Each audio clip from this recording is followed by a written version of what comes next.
Hello students, आपला third chapter चालू आहे, दॅट इज एंटरप्रेन्योरशिप डेव्हलपमेंट, म्हणजेच उद्योजकतेचे विकास.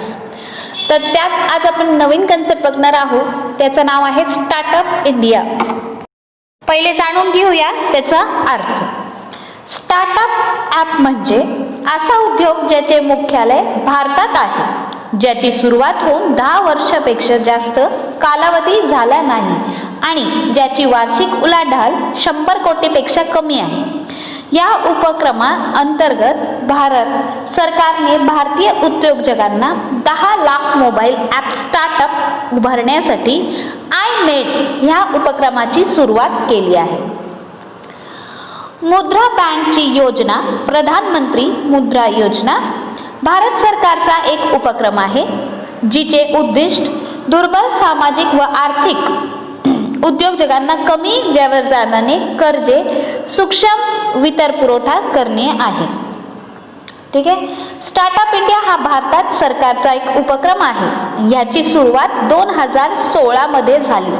देशात स्टार्टअप पर्यावरण संवर्धन करणारी यंत्र उभारण्याचे उद्दिष्टे आहे, जेणेकरून शाश्वत विकास आणि मोठ्या प्रमाणात रोजगारीची संधी निर्माण होऊ शकते. ठीक आहे. आणि आता आपण बघूया, अशा प्रकारे भारत सरकारने स्टार्टअप इंडिया जाहीर करून खालील बाबींवर लक्ष केंद्रित केलेले आहे. ठीक आहे. आता हे कशावर प्लॅन फोकस केले आहेत हे आपण बघूया. ठीक आहे. तर पहिला आहे सिम्प्लिफिकेशन अँड हँड होल्डिंग, म्हणजे सुलभीकरण आणि आधार. स्टार्टअपच्या मान्यता प्रक्रिया या ठिकाणी सुलभ केली जाते. त्याचप्रमाणे आवश्यक असल्यास उपक्रम बंद करण्यासाठी देखील जलद गतीने यंत्राने कार्यान्वित असते. आता ह्याच्यामध्ये काय होतं, here complex procedure for startup, म्हणजे एखादी कंपनी आपल्याला स्टार्टअप करायची आहे तर ते काय आपल्याला इझी पडतं. तसंच आपल्याला जर कंपनीची वाइंडिंग अप करायची असेल तरीही ते सिम्प्लिफिकेशन अँड हँड होल्डिंग आहे. तर दुसरा पॉईंट आहे आपला फंडिंग सपोर्ट्स अँड इन्सेंटिव्स. ठीक आहे. काय आपला दुसरा पॉईंट, फंडिंग सपोर्ट्स अँड हे इन्सेंटिव्स. भांडवलाचा आधार आणि लाभ. सरकार अप्रत्यक्षपणे भांडवल देण्याची प्रक्रियेत भाग घेते, तसेच भांडवलीला नफा, आयकर इत्यादी मध्ये करतात सूट दिली जाते. ह्याच्यामध्ये काय होतं, government will participate in the funding process indirectly. Government काय करतो, या फंडिंग प्रोसेसमध्ये इनडायरेक्टली पार्टिसिपेशन करतो. as well as tax exemption will be allowed in capital gain income tax. ह्याच्यामध्ये आपल्याला गव्हर्नमेंट स्वतःहून काय करते, पार्टिसिपेशन घेते आणि आपल्याला फंडिंगची सपोर्ट करते. तर आपण तिसरा पॉईंट बघूया, industry academy partnership and incubation. या उपक्रमाअंतर्गत सरकार उद्योग सुरू होण्यापूर्वीचे प्रशिक्षण प्रदान करण्यासाठी खाजगी क्षेत्राची मदतीने स्थापना करणे, विद्यार्थ्यांसाठी नवकल्पना केंद्रित कार्यक्रम सुरू करणे इत्यादी उपक्रम सुरू करण्याचा प्रस्ताव. अंडर दिस इनिशिएटिव्ह गव्हर्नमेंट काय करते, he is proposing to introduce startup fest to provide pre incubation training to set up incubations with the help of private sector to launch innovations focus programmes for the students and so on. ह्याच्यामध्ये government स्वतः ट्रेनिंगची availability करून देतात. तर हे काय पाहिलं आपण, हे action startup India's action plan that focuses, ज्याच्यावर त्यांनी फोकस केलं आहे स्टार्टअप इंडियाच्या प्लॅनमध्ये. ठीक आहे. तर आता आपण बघूया ऑब्जेक्टिव्स ऑफ स्टार्टअप. 10,000 कोटी स्टार्टअप निधी, पेटंट नोंदणी शुल्कात कपात, सुधारित दिवाळाखोरी कायदा अंतर्गत 90 दिवस, पहिल्या 3 वर्षाच्या तपासणीस गोपनीय ठेवण्यास स्वातंत्र्य, प्रथम 3 वर्षाच्या कामकाजांसाठी भांडवली उत्पन्न करातून मुक्तता, पहिल्या 3 वर्षाच्या करातून मुक्तता, स्वप्रमाणीकरणास मान्यता, 5 लाख शाळा आणि 10 लाख विद्यार्थ्यांना नाविन्यपूर्ण उपक्रमासंबंधी कार्यक्रमामध्ये सहभागी करून घेणे, देशातील उद्योजकतेला प्रोत्साहन देणे, संपूर्ण जगात भारतात स्टार्टअप हब म्हणून प्रोत्साहन देणे आणि राजस्थान उष्मयान केंद्र म्हणून स्टार्टअप ॲप ओपिसिस बांधले. तर हे आपण पाहिले objectives of an startup India. ठीक आहे, काय काय पाहिले आपण, त्यांचे लिमिटेशन्स किती आहे, ठीक आहे, फायनान्शियल लिमिटेशन्स किती आहेत, किती मुलांना त्यांचे हे करावे लागतात, किती टार्गेट आहे त्यांचं 5 लाख स्कूल्स अँड किती 10 lakh childrens in innovation related programs मुलांना सहभाग करून घ्यावं, किती मुलांना 10 लाख. ठीक आहे, तर हे काय आहेत ऑब्जेक्टिव्स ऑफ स्टार्टअप.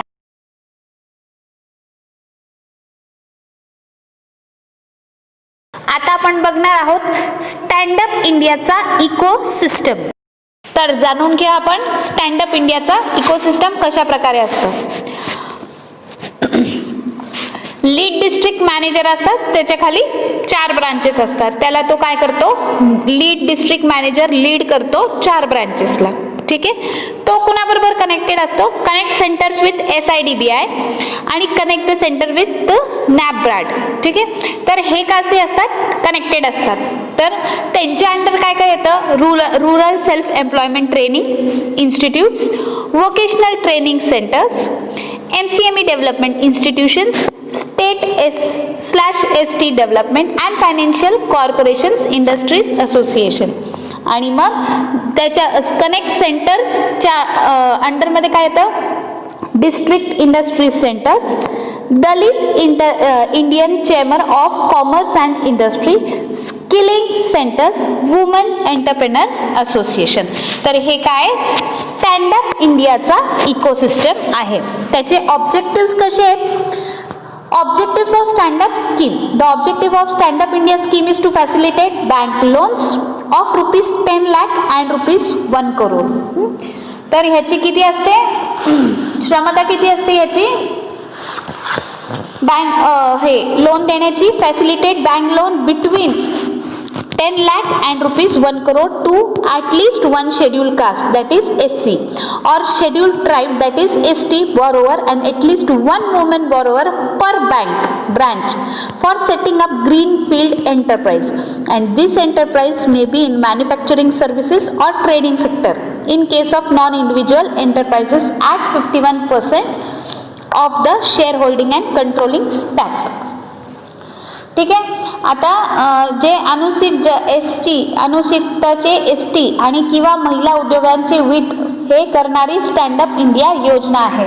तर ग्रीनफील्ड एंटरप्राइज उभारणी करण्यासाठी बँकेचे प्रत्येक शाखेमधून कमीत कमी एक अनुसूचित जाते, दॅट इज SC, किंवा अनुसूचित जमाती, दॅट इज ST, आणि एक महिला कर्जदाराला 10 लाखांपासून ते 1 करोड पर्यंत कर्ज उपलब्ध करून देणे हे स्टँडअप ॲप इंडिया योजनाचे उद्दिष्ट आहे.